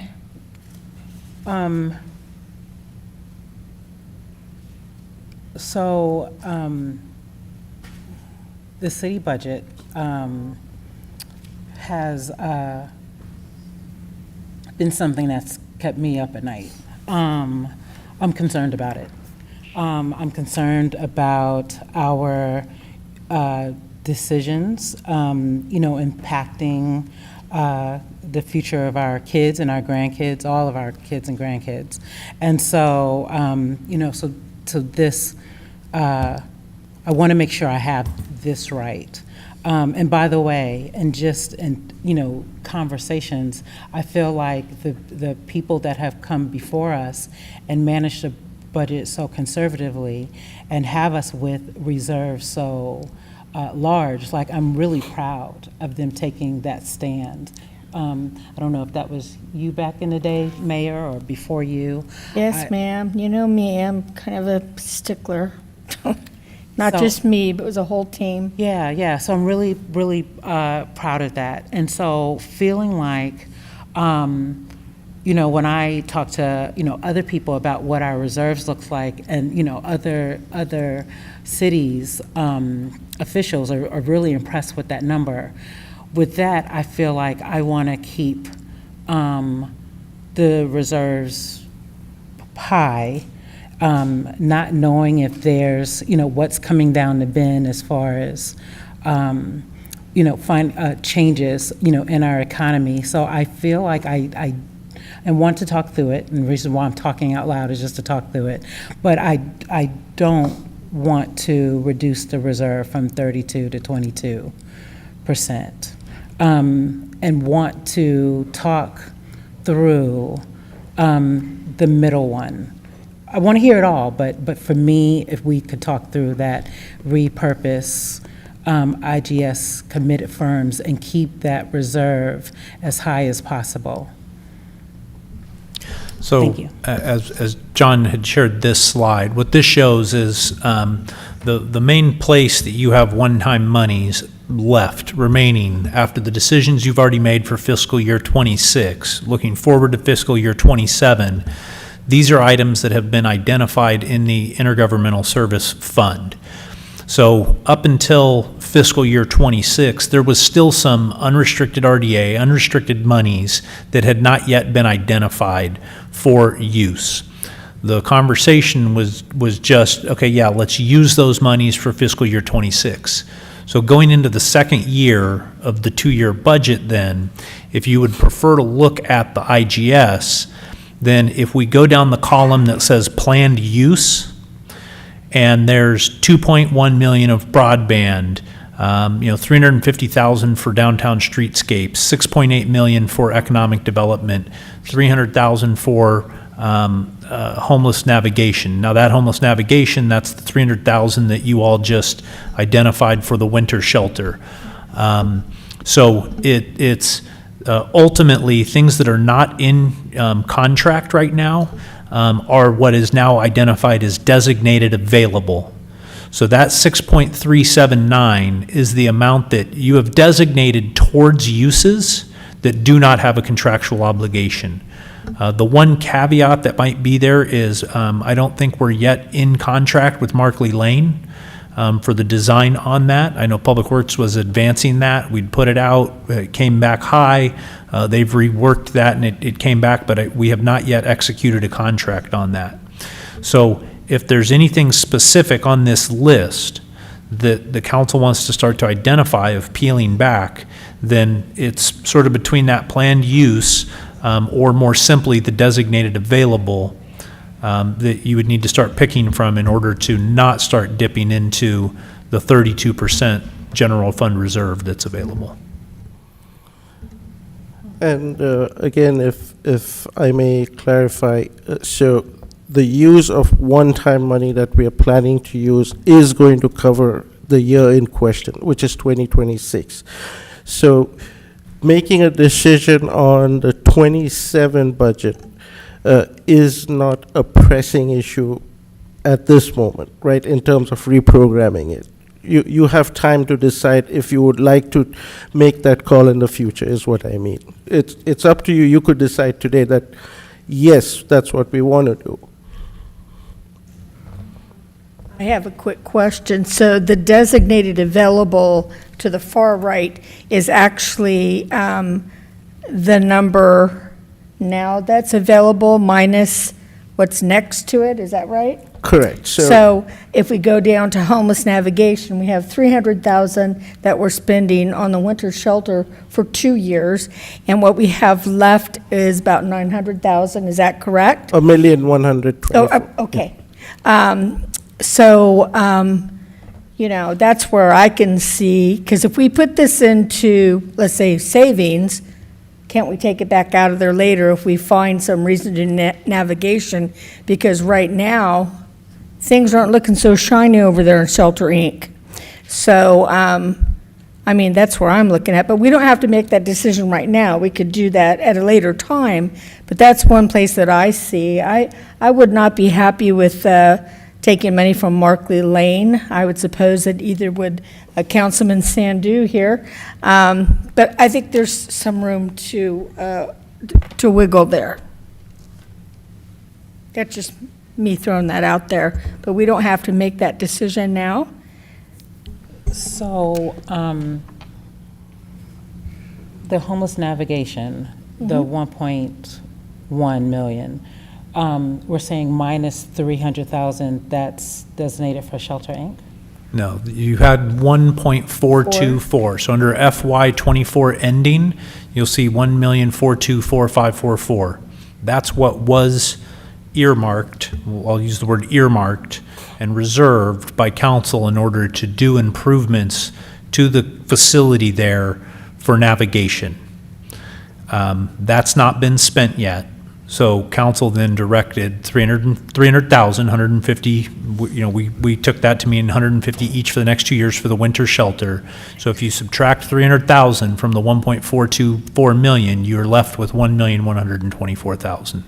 So that under designated available, that's, the council has previously set the direction that you wanted to see that 1.1 million spent on navigation. But if you wanted us to remove that at this point in time, to use that as a one-time fund in that second year of the budget, then we can eliminate that line item. So no longer would there be homeless navigation, and the 1.1 would be utilized for closing 1.1 of the $11 million deficit gap that you have in the second year. Two more questions. Go ahead, Councilwoman Williams. So broadband, so this is just 24-hour broadband throughout the whole city, citywide? Yeah, there was, I think originally 10 million of our ARPA funds that were looked at broadband. So going back a few years, we were looking at a comprehensive broadband plan. That has since narrowed back as the cost on that really exceeded the benefit that would be identified. There's still some money that's being identified for use of better connecting city facilities with broadband. So for example, there's some of those monies that are being utilized as part of the West Texas Complete Streets project, where, you know, conduits being laid in order to connect the Fairfield Transportation Center with the City Hall campus, so that we have high-speed, you know, broadband internet connections. So those monies at this point in time were really sort of designated for ability to do some of those types of projects. But if that's something that, as of now, the council says, well, while important, not a priority, then we can start to peel those, you know, that 2.4 million back as well. And will that impact the original source, being ARPA dollars? No, it will not impact the original source. So the council accepted 16.5 million over the 19 plus million in ARPA that we received. We followed the Department of Treasury's calculations to accept it as revenue loss, which was an eligible use, and then it was parked here in the IGS. So broadband was one of the uses, also eligible, but that was one of the uses identified by council as desired. There was a sewer relief project under West Texas that was identified. That ended up, after we did the analysis, it was determined that sewage replacement wasn't required. Therefore, that was reprogrammed. The types of things it was reprogrammed for was, I believe it was Powell, Markley Lane, the streetscapes, and the soccer complex. And this stands for economic development? Correct. Okay. So within the Intergovernmental Service Fund, I'll say pre-ARPA, there was monies in there that were identified as really, it was all former redevelopment monies that were loans due. So years and years and years ago, after the elimination of redevelopment, there was around $10 million or so loan from the general fund to the redevelopment agency. And we fought with the state of California Department of Finance on whether or not that was an eligible loan. The state deemed that it wasn't an eligible loan, therefore wouldn't get repaid. We said that it was. So we ran the statute of limitations, which means basically we were in disagreement with the state, and we were prepared. This is all before my time, so this is just what I've been told. The city was prepared to repay those funds and set them aside in case the state came to try to claw back those monies. 3 years is the statute of limitations in those disagreements. After the statute of limitations lapsed around 2020 or 2021, or maybe 2019, then it was determined, the city council set those monies up into the Intergovernmental Service Fund as a quote-unquote economic development fund. And that's the remainder of what you see there is that 8.8 million. So there has been some expenditures. So for example, the 2.1 million, if you look down where it says land, 2,104,000, that, for example, is a portion of those funds that were used to acquire the Bank of America property downtown. So there's been some expenditure out of those originally designated as economic development funds. As of fiscal year ending 24, 8.8 million is what is remaining. And the plan that Dave Zellers has presented to you all over the next 5 to 7 year period, it's his estimate that it would be about $6.8 million to implement that full economic development plan. So that's where 8.8 minus the 6.8 leaves you 1.98 million that was originally designated for economic development uses, but has not yet been effectively planned. It was earmarked for economic development, but there hasn't been a specific, hey, here's a $2 million project related to economic development that the city council wants to pursue. Then, if I may add, the use of this monies comes at a cost, right? It comes at a cost financially. It comes at a cost of flexibility. For example, it's also the Intergovernmental Loan Fund. So, when the other LLMDs were in trouble, we loaned money from this fund. So there's a trade-off. We pay around 20 million in UAL, that is CalPERS annually. We pay 20 million. We usually front that money from this fund because we get a 3.3% discount, and then we distribute it over the years, right? So overall, when we use up and dry this fund, there will be consequences to costs. There will be increases in costs, which council needs to be aware of. So did you have a question, Councilman Sandu? I had a question too. Oh, and Councilman Doug. Go ahead, Doug.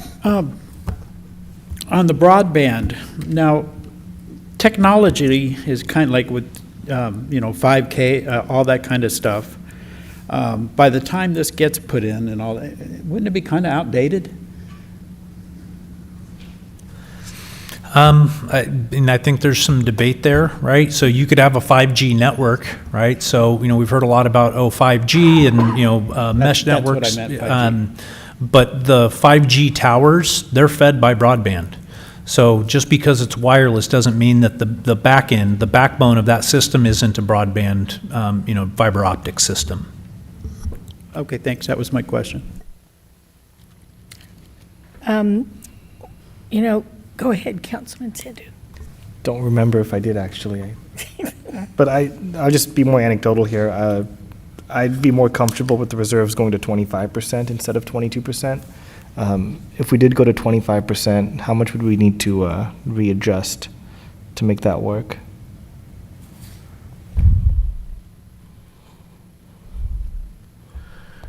Maybe 2 million, roughly. I think my brain says 2 million, but I would have to look at it. And again, as I said, it's not an issue in the first year of the budget. Overall, I'm somewhat okay going to 22%, but it's because I'm optimistic that I think we'll get the sales tax. And if we do, we can replenish the reserves at that point. So I guess that's kind of a leap I'm willing to take at this point. Because I do think we have a strong need to pass that tax, just to come up to average with the rest of the county, and which would bring in, I think, roughly 20 million. So in the immediate, we might see a dip in the reserve, but I'm being optimistic that I think we can recover and go back to a more comfortable level in the next 3 to 5 years, once that money starts to come in. That is, though, being optimistic. Councilman Doug? I'm kind of along the same lines, and there's some other development stuff that could be happening. We've got to be optimistic a little bit, but I would be okay with that as well. Well, colleagues, I'm going to just suggest that we move on from this. We don't have to make this decision now. This is for 27. So I'm going to suggest that we do that, and we can talk about this again. Does that make sense? Okay, that's what we're going to do. We will have opportunities to Okay. talk about this. Yeah. All right. Okay, so just touching upon the current budget policies that we have passed by this council, this is more in terms of our long term. 20% is our target.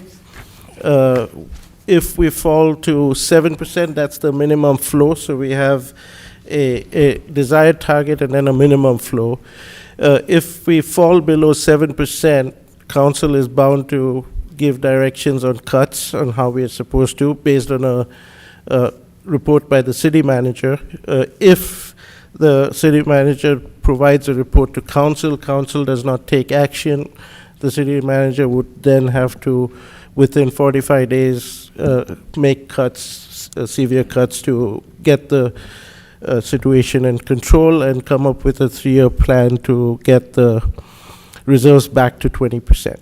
So in terms of our budget that we are going to adopt, we are not in this situation. In terms of a long-term forecast, without a reduction in expense or increase in revenue, we will be in this situation in 2028 or 2029. So another decision point here is more about the compensated absences funding. So we just wanted to see what council thinks in terms of direction on this specific fund, because it's come up in a number of discussions that we've had internally. We have a $25 million compensated absences liability. So what is compensated absences? It is the leave balances, the overtime that is taken as comp time on the books that is owed to the employees of the city. So the idea is, what is a fair level of funding it?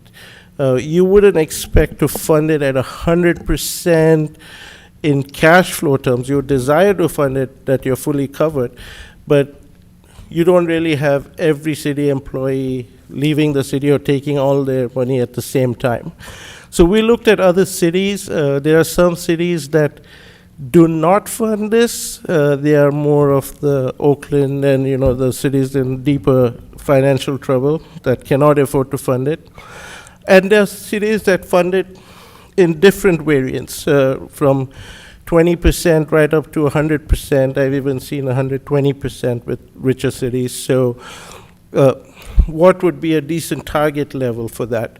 If you were to say 50%, that would be 12.5 million. If you were to target 25%, that would be around 6.5 million or so. What is our current situation? We are funded at around 32%.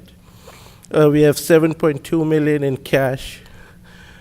People who are eligible to retire today is 6.1 million. So then our historical cash outs have been between 4 and 5 million every year. So I don't know if there was any feedback council would have on what would be.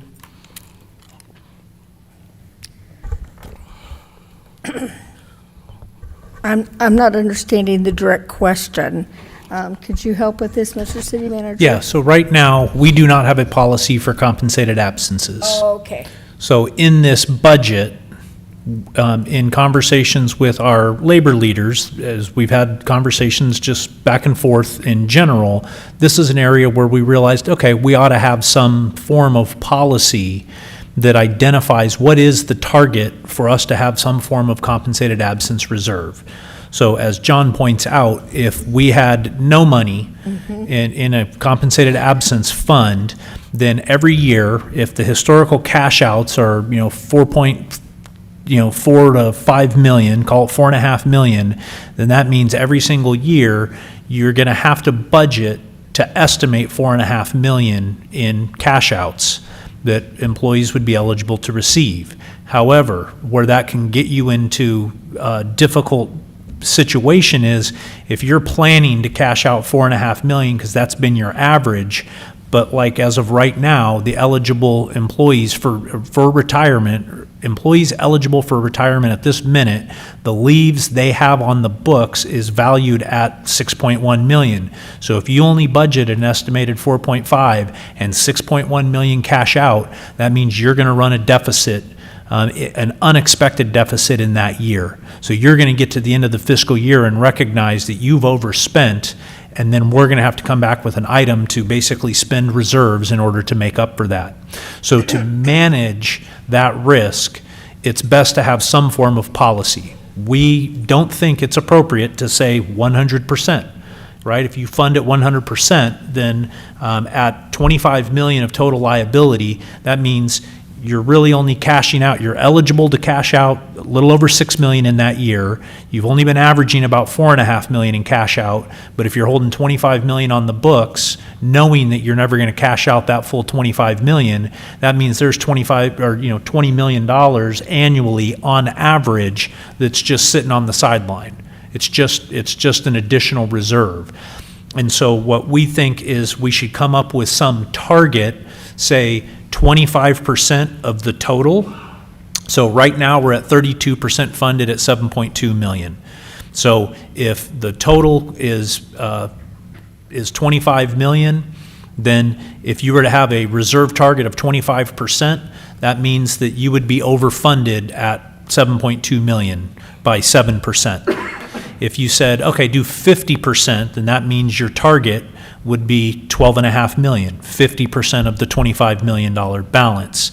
Another way to do it would be to base it on a percentage of the eligibility. So let's say it's we do an analysis and say, okay, in this next fiscal year, here's all the employees that would be eligible for retirement.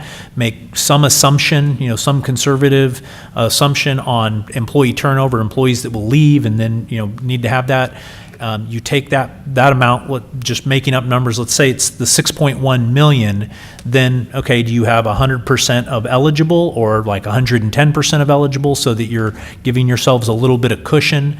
Ultimately, it's coming up with some fair methodology where we're smoothing that risk while at the same time not overblowing that policy so that we're taking from an already deficit and further exacerbating that deficit to set more money aside for future cash outs.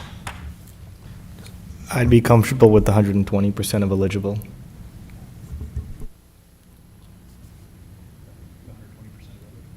$120% of eligible?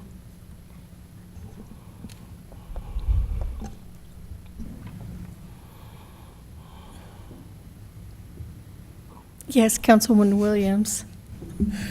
Me? For me, I would want to sit on this a little bit and think about it and ask more questions. Because I don't know, I feel like this is the first time I knew that almost, I think we've touched on something kind of close, but I don't know, I just haven't really wrapped my mind about, is this decision would need to be made tonight?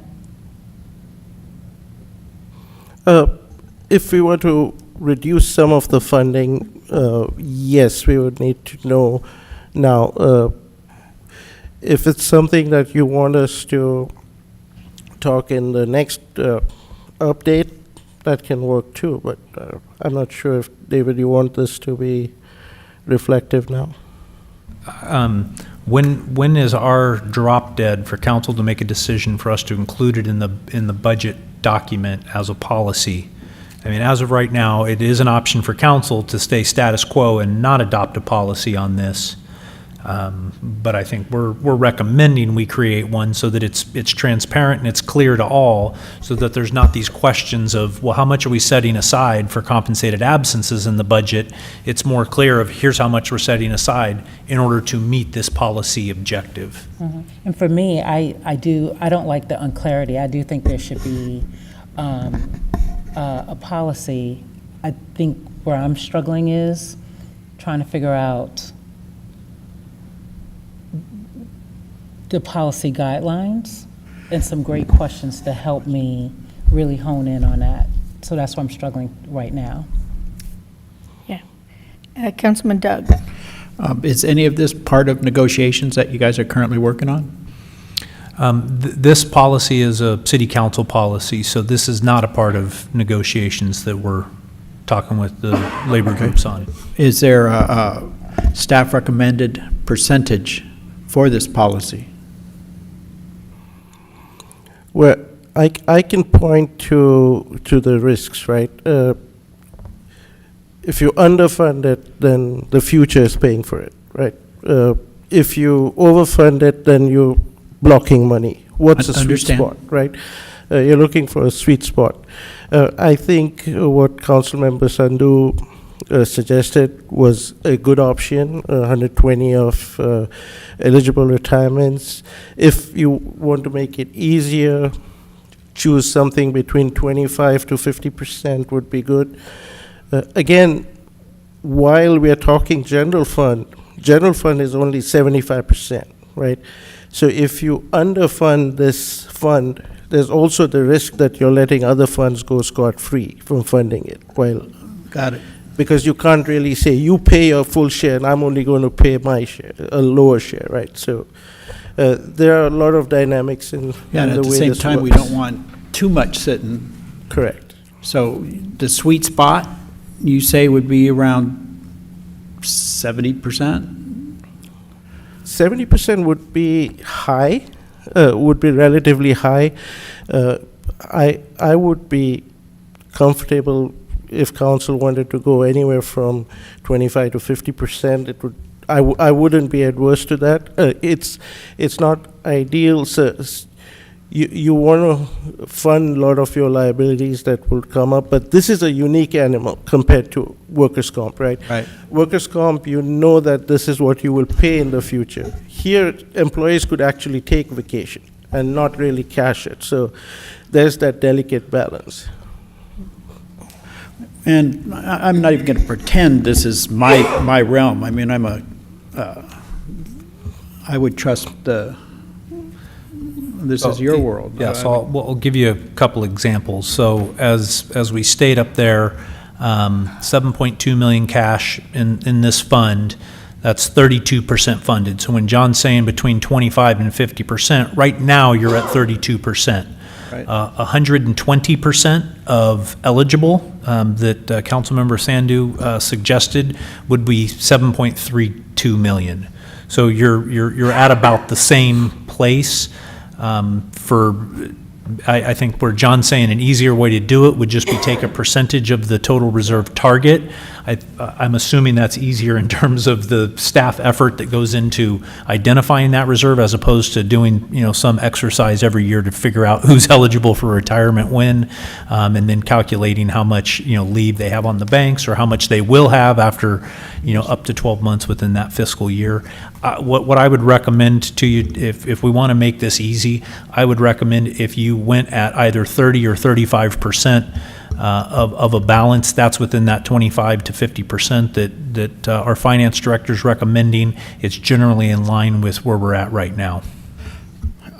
Then I would go with that. I mean, that would get us going. That would have less for us to do later, we could set a policy, and I'm fine with that, 35%.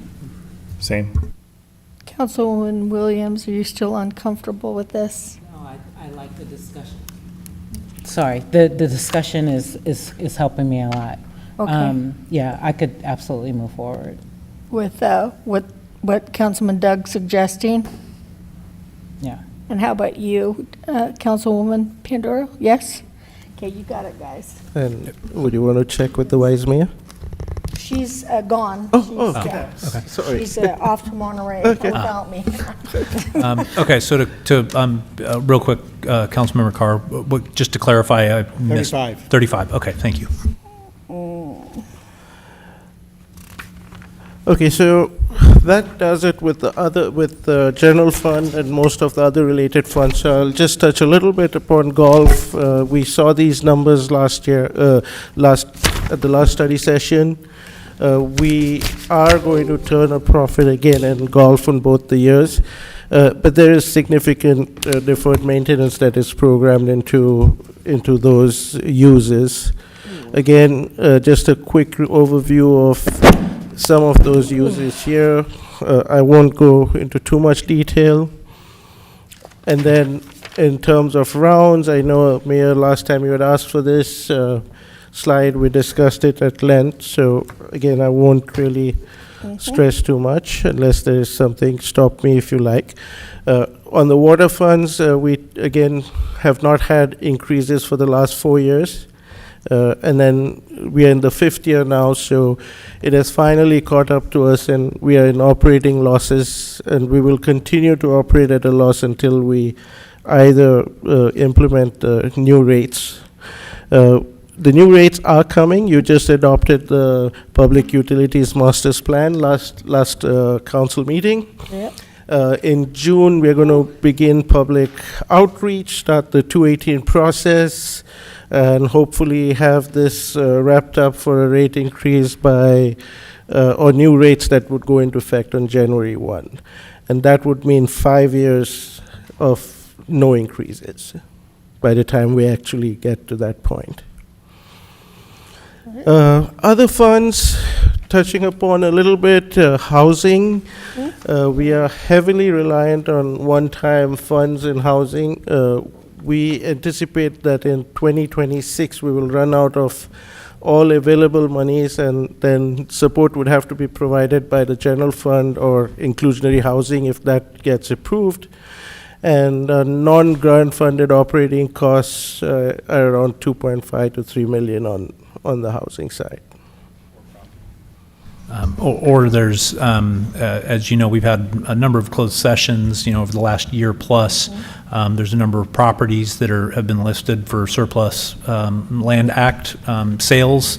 And so if any of those properties were to transact, then the revenues would also go back in and go back to being those one-time funds that the Housing Authority's been using, Housing Department, I should say. Okay, and that concludes my presentation, and I'm ready to answer any other flow over questions. Really? You don't have like another half an hour of hell for us? Come on. Mayor, we Is that all could, you got? Mayor, if you'd like, we could. Is that all you got, sir? I got another 30 backup slides. Thanks, John. Thank you very much for taking us through that. Any other questions or comments tonight? Point of clarification. Yes. After all of this, what's the remaining deficit now? Sorry? What's the remaining deficit? What are we at? What's the remaining? After all of this, after all of 10 this? million. We're at 10 million So still. you're talking 10, about 11 million annually. structural has not changed, right? Our structural deficit is still the 10 million. Intermediary deficits may go from 11, 12, 13 to 9, 8, but when we talk structured long-term, that's what the long-term forecast is. I guess my one question would be, at what point would we see a meeting of this sort to where we can see that number down? What meeting would that be, and how much time from now? Well, council just gave direction to proceed with looking at a sales tax measure in 2026. If that goes forward and it were to pass, then we would be at a point of talking about a surplus budget and how then we deal with that. Certainly, our economic development team is always out trying to find new businesses. So, we bring in a new tax-paying business, say, like some sort of fulfillment center that produces sales tax revenue, that can change the calculation. In my experience, to put it into perspective, there is no one single business in the city of Fairfield that brings as much revenue as our deficit. So, the type of home run you might be hoping for from an economic development perspective is unlikely to ever happen. Speaking of that, and since we have economic development in place pretty much now, could we get updates, written updates, maybe every 6 months on exactly what has come in as far as money making through economic development? What businesses, those kind of things. I think it would be helpful for me at least to see which way we're going, since that's our highest priority. Yeah, in fact, we were going to be starting a quarterly economic development update. Oh, well, that works. That we'll be providing you all. We had a staffing shortage. Our economic development manager recently came on board, maybe 3 weeks ago, a month ago. So that's definitely in their plan, is to start producing that quarterly. That's awesome. Perfect. If there's nothing else, I'm going to go ahead and close this. Huh? Oh, well. Are you guys ready for some public comment? Yes, we do want to take it. Is there anybody who would like to speak? You can come up to the mic. We're all yours. Really? All right. Well, we appreciate you all. And I'll go ahead and close it. We'll see you next time.